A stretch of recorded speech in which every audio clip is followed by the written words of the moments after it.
Tere tulemast Eimi Kitsune tarotuppa.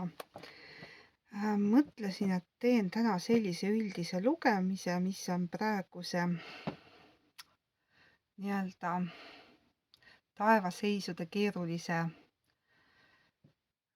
olukorraga sobiv ja leidsin siis sellisest raamatust, mille autor on Margit Kuldsaar, siis sellise intrigeeriva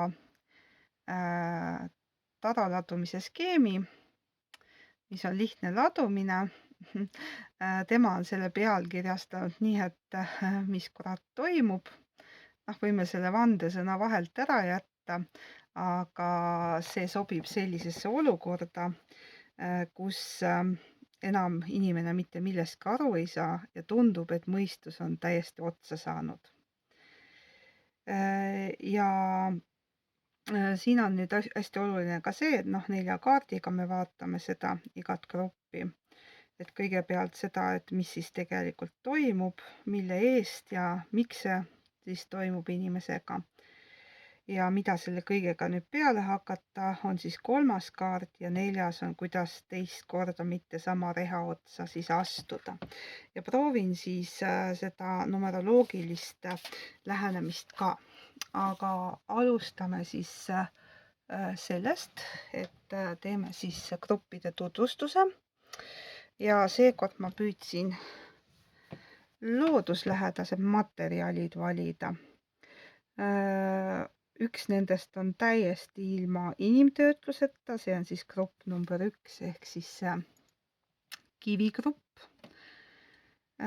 Ja selle toreda kivi siis leidis maad kaevates mu abikaasa ja ütles, et see on kukemuna.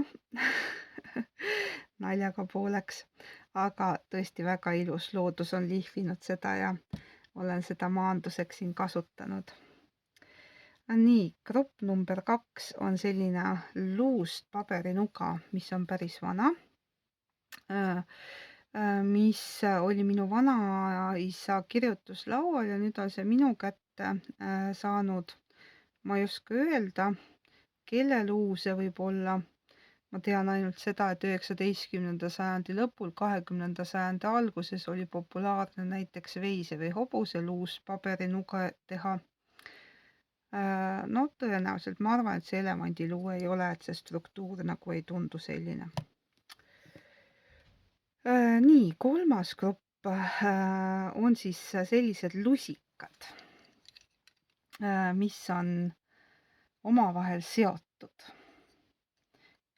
Ehk siis 2 lusikat, mis on omavahel seotud. Selle autor on samuti minu abikaasa, kes on puutöös osav ja see on ühest puutükist välja voolitud niimoodi. Ja samuti on siis ka see 4. grupp ühest puutükist voolitud ühest tükist välja 2 sõrmust, mis on omavahel seotud.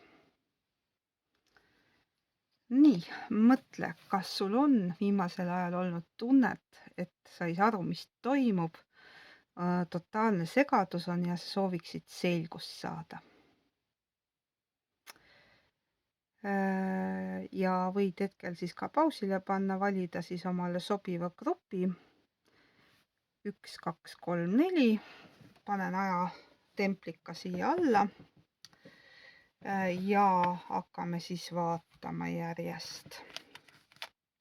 Kasutan iga grupi puhul erinevat kaardipakki ka. Seekord võtsin need vanad sisse töötatud tarod, millega olen siis juba palju ladumisi teinud.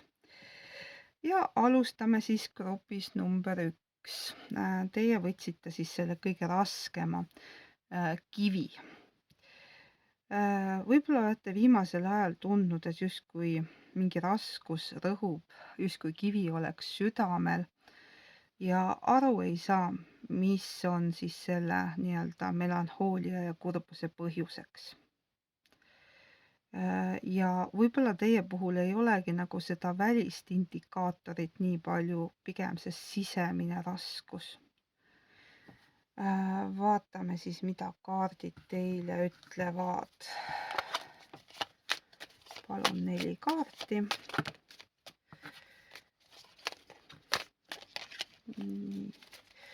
Kipuvad mitmekaupa välja hüppama, aga ma seekord tõesti tahan täpselt 4 kaarti. Nii, 1,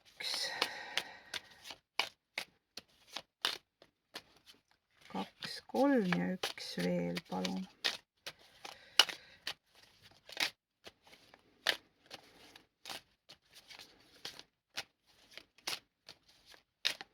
Paneme selle siia allapoole.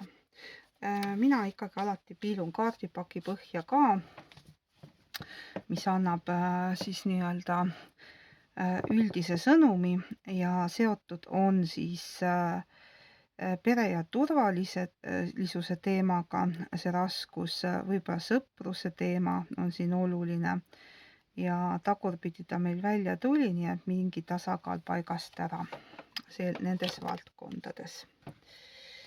Nii, aga hakkame siis vaatama, et kõigepealt, mis toimub. Võib-olla olete kogenud ootamatut suurt armastustunnet või arvumist ja te ei saa aru, miks te olete armunud. Et siis, kui süda on isegi raske, et mulle tundub, et siin on isegi niimoodi, et selline, et kas armumine võimatusse isikusse, armumine inimesse, kes tüüpiliselt ei ole üldse teie maitse, või siis esimesest pilgust armumine. Ja hinges on segadus. Ei saa aru, mis toimub. Nii, mille eest või miks see toimub, miks see juhtus? Nii, tuleb siis müntide kuninganna tagurpidi välja, mis viitab sellele, et tasakaal on olnud paigast ära. Sa oled liiga vähe mõelnud enda, oma kodu ja sõprade peale. Sul on mingisuguseid muid tööga kohustusi olnud, millega sa oled ennast siis, tööga seotud kohustusi, millega sa oled ennast siis koormanud. Ma ei tea, millegipärast need punased roosid siin nii väga jäävad silma seekord, järelikult neil on mingi sümboolne tähendus. Roosil on okkad. Võib-olla sa oled olnud okkaline teiste vastu ja see on seotud nii-öelda mingite sinu sisemise lapse hirmudega. Nii, ja mida ma selle kõigega nüüd peale hakkan? Ehk siis karikate 5 tagurpidi. No praegu sa häid võimalusi ei näe, aga need on täiesti su ees olemas. Sa pead lihtsalt õiges suunas vaatama või silmad lahti tegema. Sa millegipärast mõttes keskendud ainult nendele uppi läinud karikatele. Ja see ei anna siis nii-öelda sulle võimalus seda olukorda selgelt näha. Ja mida siis peaksid tegema? Sa peaksid nii-öelda selleks, et sa aru saaksid, miks see armumine, siin võib olla ka ühepoolse armumisega. Võib-olla teine pool ei teagi, et sa armunud oled või ma ei tea, kui ta on nüüd kuulsus või keegi, kellele sa ligi ei pääse, siis tal ei ole aimugi, et sa olemas oled. Et kuidas nii-öelda siit välja tulla või mis sa sellega peale hakkad, sa pead nii-öelda need kaardid õiget pidi siis tagasi keerama ja nägema siis neid võimalusi, mis elus siis tegelikult on. Ja kuidas teist korda mitte sama reha otsa astuda, ongi siis maagikaart. Ma vaatan, kas on näha, ikka vist on näha. Ja maagikaart ütleb meile, et ise oled oma elu looja, aga jällegi need punased roosid siin. Huvitav, kuidagi nagu, vaata. Selle kaardi peal on punased roosid ja siin ka kohe need punased roosid. naiselikkuse sümbol, Neitsi Maarja sümbol. Võib-olla siis selleks, et sellist ühepoolset armumist rohkem ei tuleks, et oleksid tunded vastastikused, peaksid sa oma sisetöö suunama oma naiselikkuse leidmisele, oma naiseliku poole avastamisele. Ja märksõnadeks on siis punased roosid.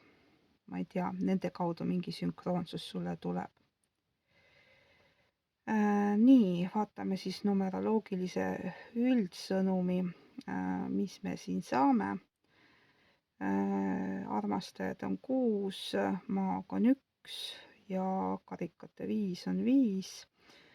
See on siis 6 + 6, jah, on 12. Nii, liidame siis müntide kuninganna energia. Nii, kõne tuli vahele. Väike katkestus, aga ma lõikan pärast selle salvestuse kokku, võtan selle välja.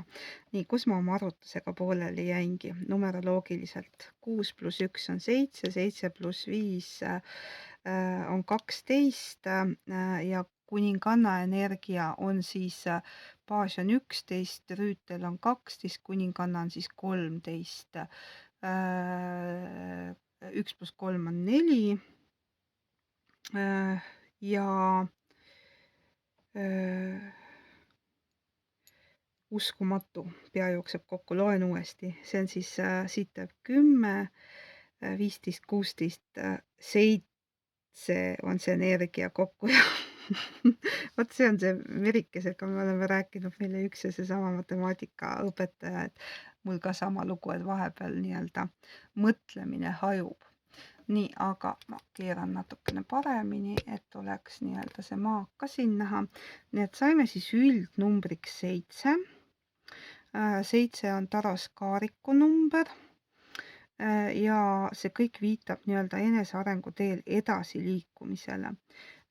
Nii et see iseendas naiselikkuse leidmine on siin märksõna armastuse kaudu ja see maag siin üldkokkuvõttena ja 7 kaariku energiana toob juurde ka selle märksõna, et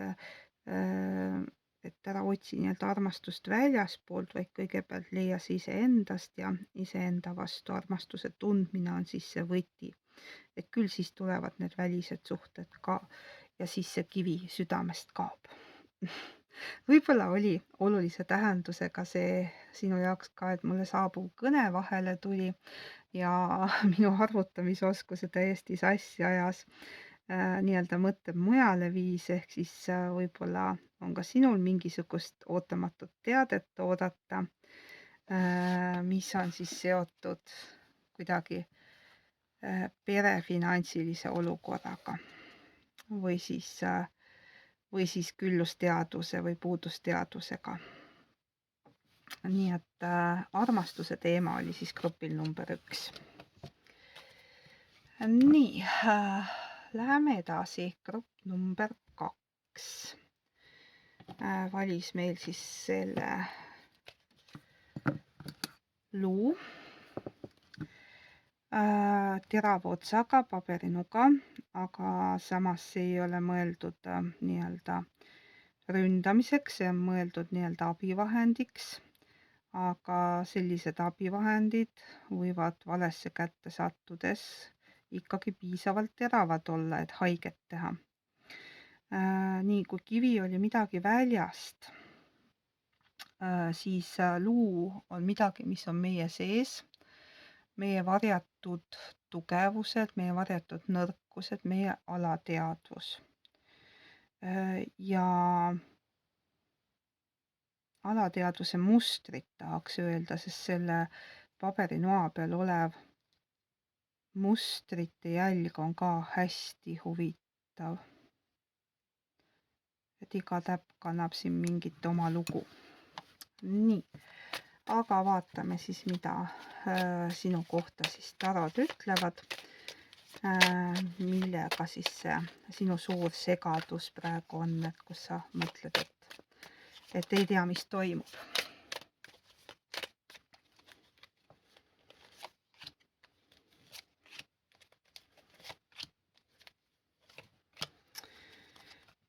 Nii, kaardipaki lõpus on siis müntide rüütel. Pigem pakuks, et siin on eneseteostusega tegemist, mingisugune kõikumine stabiilsuses, justkui selline tunne, et on seisak, kuigi tegelikult ei ole. Tegelikult on areng täiesti olemas, kuigi aeglane. Nii, avame kaardid. Nii nagu nad täpselt on. Vaatame, kas see alumine kaart on ka näha. No ma tõstan ta ülespoole. Nii, no siin on konkreetselt siis, mis toimub, tornikaart. Ehk siis, äike on puusse sisse löönud. Mingisugune vapustav sündmus. Selle tornikaardi peal on orav ja pähklid ja liblikad, mis jäävad silma. Paras pähkel on eesti keeles selline tore ütlemine, kus midagi ootamatut on tulnud, mis on šokeerinud ja mille lahendamine on justkui paras pähkel. Ja mille eest, miks see minuga toimub, saatuse ratta kaart, siin on täringud sellel naisel kaelas, mis siis ütlebki, et mõnikord visatakse meile neid raskusi kogemuste saamiseks ette. Et see on just nagu loterii või õnnemäng, kellel kuidas veab või ei vea, aga sügava siis nii-öelda puudusteaduse on see sinust tekitanud, et siis mida ma selle kõigega nüüd peale hakkan. Müntide 5 ongi selles mõttes nüüd hea kaart sellele vastamiseks, et mida sa selle kaardi peal märkad. Kõigepealt, enne kui ma sulle ütlen, vaata tähelepanelikult ja mida sa märkad. Sa märkad, et inimene on ahastuses, ta ei näe, mis ta ümber toimub. Siin on uks, suletud uks, aga mida mina märkan, on see, et siin on hästi suurelt see lukuauk näha ja nurgas on võti ehk lahendus. Lahendus olukorra parandamiseks on sinu enda kätes, sinu käe ulatuses täiesti olemas, see ei ole peidetud. Et jah, see katsumus on sulle saadetud sellepärast, et sa avaksid oma silmad ja näeksid, et sul on piisavalt tugevust ja jõudu, et see uks avada. Ja sa ei pea pidevalt kaitse nii-öelda seisakus olema. Et vastus, kuidas ma teist korda sama reha peale ei astuks, ongi siis see, et sauade 7 ütleb meile seda, et ma muretsen ilma aegu, et ma peaksin nii-öelda, kui ma nüüd sauad või kaitseasendisid eest ära võtan, siis järele jääb nii-öelda mediteeriv inimene, kellel on see sisemine hingeenergia, tal on kaitsemull ümber, et ta on niigi hoitud ja kaitstud, et seda nii-öelda välist agressiivsust või meeleheitel lahenduste otsimist tegelikult tarvis ei ole. Nii, vaatame, kas me siin numeroloogiliselt ka midagi saame. Torn on 16, saatuse ratas on 10, see on 26, pluss 5 on 31 ja 38, siia 7 juurde. 3 pluss 8 on 11, 11 on meil õigluse number, aga samas tuleb ka number 2, 1 pluss 1 ehk siis ülempreestrinna. Et siin on kuidagi sinu sisemist õiglustunnet riivatud. Mul on tunne, et sul on tekkinud mingisugune sisemine solvumine või ohvri rolli langemine, et sa tunned justkui, et elu on sulle ülekohut teinud. Ja soovitus ongi siis nii-öelda näha seda, et tegelikult on sul lahendused olemas, et tegelikult oled sa kaitstud, sinu energia on piisavalt suur ja need õiglased lahendused tulevad, kui sa nii-öelda loobud saatuse ratta kontrollimisest. Elu on, nagu ta on, seda tuleb võtta nii, nagu ta on, ta toob sinule seda, mida sul on tarvis kogeda ja sinu ülesanne on need pähklid läbi närida ja lahendused leida. Nii, aitäh teisele grupile. Jätkame. Nii, oleme kolmanda grupi juures. Kolmas grupp valis siis need toredad lusikad, mis on omavahel ühendatud. No lusikad kasutatakse söömiseks, töö toidab, see, mis hinge toidab. Ja see ühendus on kas teise inimesega või universumi või kõrgema minaga. Vaatame, mis on siis see sinu olukord, mille kohta sa tahaksid küsida, mis toimub ometi. Palun 4 kaarti kolmandale grupile. Vau, 20 kõrvuti kohe. Nii. Ja lahenduse kaart siia. Vaatan ikkagi kaardipaki põhja ka, sauade 2. Viitab siis otsustamatusele.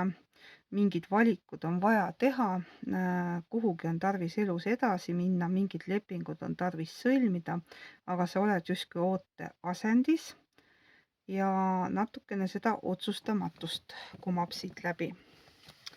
Nii, kaart number 1 oli siis, mis toimub. Mingi valus lüüa saamine, kus on nii-öelda kas sõnadega või tegudega haiget tehtud, nii et see sõna otseses mõttes oleksid siin maas justkui nagu 10 mõõka seljas ja nii nagu elus on, et aeg-ajalt on need perioodid, kus sa tunned, et sa oled kõige sügavamas põhjas. Siin võib olla tegemist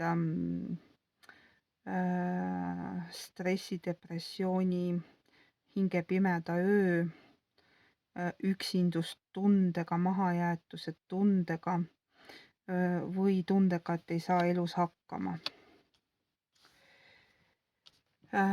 Nii, mille ees see on tulnud, et miks see sinuga siis tuleb?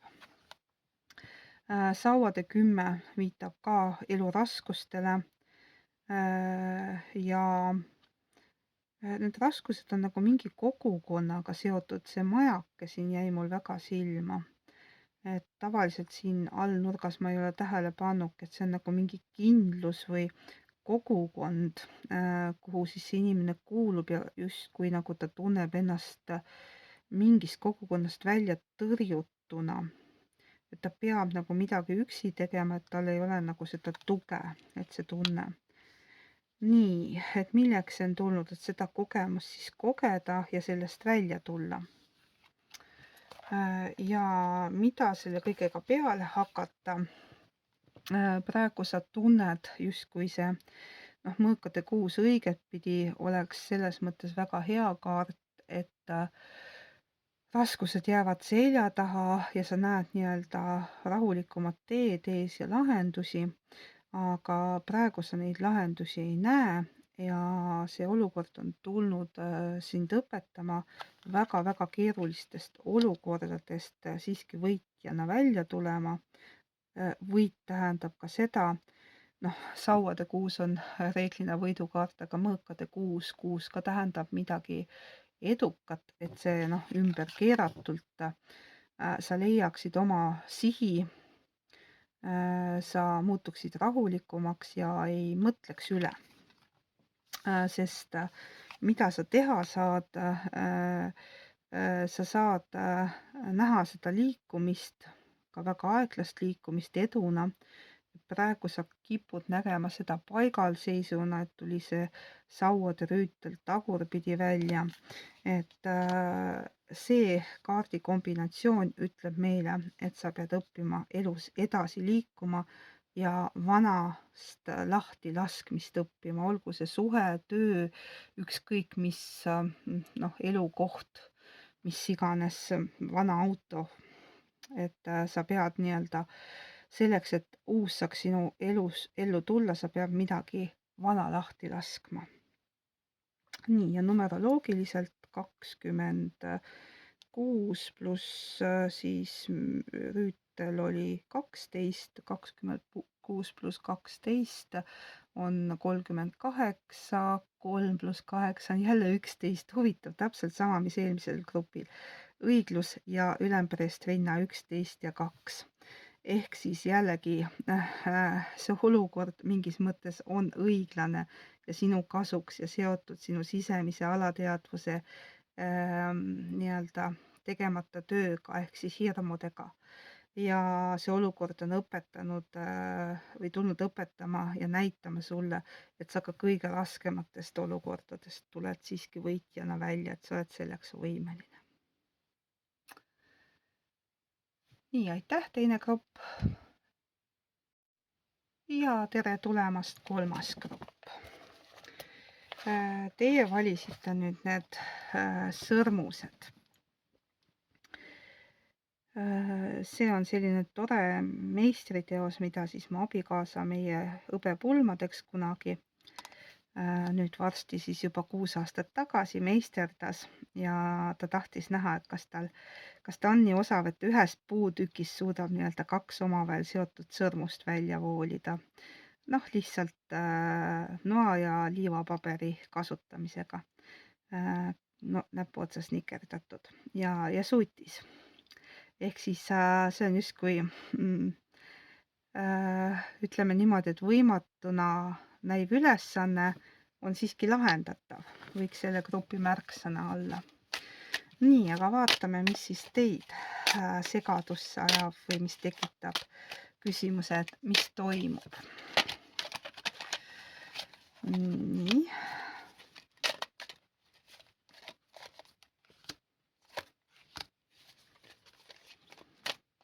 Nõuandekaart tuleb siia. Nii. Kaardipaki põhjas on siis müntide 5. Müntide 5 kaart tuli siin ka, mis grupis ta tuligi? Kas ta oli äkki selles paberinoa grupis, kus see luus paberinuga oli? Et seal oli ka sümbolina välja toodud siis see, et uks on lukus ja võti oli siis seal nurgas. Nii, aga kui seda nüüd puudusteadvuse kaarti vaadata, siis me näeme, et siin on nagu mingid riivid, lukud, ketid justkui, aga mis hakkab nagu kohe silma, et tegelikult jääb mulje nagu uks oleks lukus, aga ükski riiv tegelikult mõlemat ust ei kinnita. Tegelikult, kui seda linki katsuda, see uks tuleb lahti. Ja siit läbi klaasi kumab siis inimene, kes justkui loeb oma neid, ma ei tea, mingit arveid või raamatut või pigem tekib mulje, et selline nagu rahaline kitsikus või läbipõlemine. Mingi selline puudusteadvus materiaalsetes asjades pigem. Nii, aga vaatame, mis see siis on. No midagi sellist, mis on olnud kõrvetavalt palav. Päike üldiselt on hea kaart, aga liiga palju head ei ole ka hea. Mõnikord võib liiga palju head kõrvetada. Ja see 19 energia võib näidata suurtele ambitsioonidele, kus sa oled justkui millegipärast suure publiku ette sattunud, tahaks öelda, või avalikkuse tähelepanu alla või kas just kõigi inimeste, aga mingi grupi tähelepanu alla. Ja see olukord sulle sugugi ei meeldi ja tekitabki küsimuse, et mis toimub. Nii, ja miks see sinu ellu on tulnud, see olukord? See on tulnud selleks, et sa oma vaatenurka muudaksid, et just nagu pea peale keeraksid. Et poodu on siin tagurpidi. Poodu on selles mõttes huvitav kaart, et ta on jalgupidi üles riputatud, ainult ühe jalaga. ja ta üsna nii-öelda vabalt siin kõlgub. Ja kui ta siin tagurpidi on, no siis jääb üldse selline mulje, et ta pigem lendab ja on õhus, kui need probleemid tegelikult temaga seotud on. Ja siit alt paistab siis see päikesevalgus. Tegelikult see kaart ütleb, et see õppetund on sulle ütlema tulnud, et sa peadki särama. Et selleks, et vältida seda olukorda, et teised võib-olla negatiivses võtmes sind esile tõstavad, tee ise midagi sellist, mis positiivselt sind püünele tooks ja kus sa saaksid nii-öelda oskuste ja annetega särada, sest sauade kuninganna on ääretult intelligentne ja tark naisterahvas, öökuli sümbol ka siin lisaks, mis siis viitab sellele, et tegelikult on sul erinevaid andeid, millega siis no silma paista, tarkust jagada päris palju. Nii, ja 3. positsioonil olev kaart ütles meile siis, et mida ma selle kõigega nüüd peale pean hakkama. Noh, mõõkade kuninganna ütleb, et tegelikult sa tead juba lahendusi, et sa pead lihtsalt teise vaatenurga alt lähenema, olukorraga leppima, on täpselt nii, nagu see on. Võib-olla ka ennast natuke rohkem kaitsma, et siin see sauade 7 nüüd õigetpidi, ühes grupis tuli see tagurpidi välja, kus oli just vastupidi, et ei ole nii-öelda vaja endasse tõmbuda ja kaitsta. Aga siin see kaart ütleb, et sa peaks selgeks õppima sellised enesekaitse vahendid. Noh, ma ei tea, kas või see, et noh, võtan kaelast ära, näitan sulle seda Nasari silma, mida ma aeg-ajalt kannan, mis aitab nii-öelda kurja silma eest kaitsta, et kas või mingi selline talismann endale külge riputada. Noh, ka musta värvi kivikesed on need, mis on nagu kaitsepositsioonis ja toetavad sind kindlasti. Et kõik see energeetiline kaitse on just siin vajalik rünnakute eest. Aga sõnaosavus sul on ja et sellest olukorrast sa tuled välja. Mulle tundub, et selle grupi nii-öelda see, ma ei saa aru, mis toimub, on seotud nii-öelda sellise energeetilise sõnalise rünnakuga, kus on sinu vaatenurgad justkui kahtluse alla seotud. Et keegi ütleb, et sa oled nagu mingis mõttes liiga, kuigi tegelikult ei ole. Nii, vaatame, kas mul nüüd arvutamine tuleb välja. Et siin esimese grupiga tuli segajaga peale, siis läks natuke metsa, aga lõpuks saime hakkama. Nii, 19 pluss 12 on siis 31, jah. 19 pluss 12, 31. Pluss 13 on 44 ja pluss 7 on siis 51, 5 pluss 1 on 6 ehk armastus, enesearmastuse teemad. No kui ma nüüd mööda arvutasin, siis arvutasin, aga ma loodan, et mitte. Igaks juhuks löö kodus kokku 19, 12, 13 ja 7 ja vaata, kas sa saad 51 ehk 5 pluss 1 võrdub 6. Et selle grupi siis nii-öelda üldenergia on õppida iseennast armastama sellisena, nagu sa oled ja mitte oma eksistentsi õigustama, ütleme niimoodi. Et sa ei pea oma arvamust, oma mõtteid, oma olemasolu kuidagi kaitsma. Sinul on õigus olla olemas maailmas samamoodi nagu kõigil teistel. Nii, tuli siis seekord selline ladumine. Kui sulle meeldis, pane like, telli mu kanal. Võid pakkuda välja ka järgmisi ladumise ideid, mida ma nüüd kavatsen teha, kuna 12. on see päikesevarjutuse päev, siis seal on ka hästi võimsad energiad ja kaardid võib-olla on jutukamad kui tavaliselt. Ma kavatsen kindlasti seda energiat ära kasutada. Ja kui 14. meil see õhtul nii-öelda otsesaade on, siis seal need päikesevarjutuse energiad on ka veel õhus, et kindlasti see saab ka energeetiliselt põnev periood olema. Et noh, ma loodan siin, et nii palju, kui ma olen uurinud ja vaadanud, et need astroloogilised seisud peaksid kuu lõpupoole natukene rahulikumaks muutuma. Ehk nagu siis elus on ikka üles-alla, paigalseis on surm. Et kui sa nüüd mõtled selle peale, et missugune näeb välja siis see südamerütm, et kui seda aparaati vaadata, kui inimesele juhtmed külge panna, siis elaval inimesel ongi üles-alla see kõikumine ja kui saabub surm, et siis on stabiilsus ja mitte midagi ei toimu, ongi üks sile tühi joon. Et senikaua, kuni meil see üles-alla kõikumine siin elus on, oleme me elus, meil on võimalus, alati pärast mõõna tuleb tõus. Nii et oskame sellest rõõmu tunda. Kõike head sulle ja kohtumiseni järgmistel kordadel.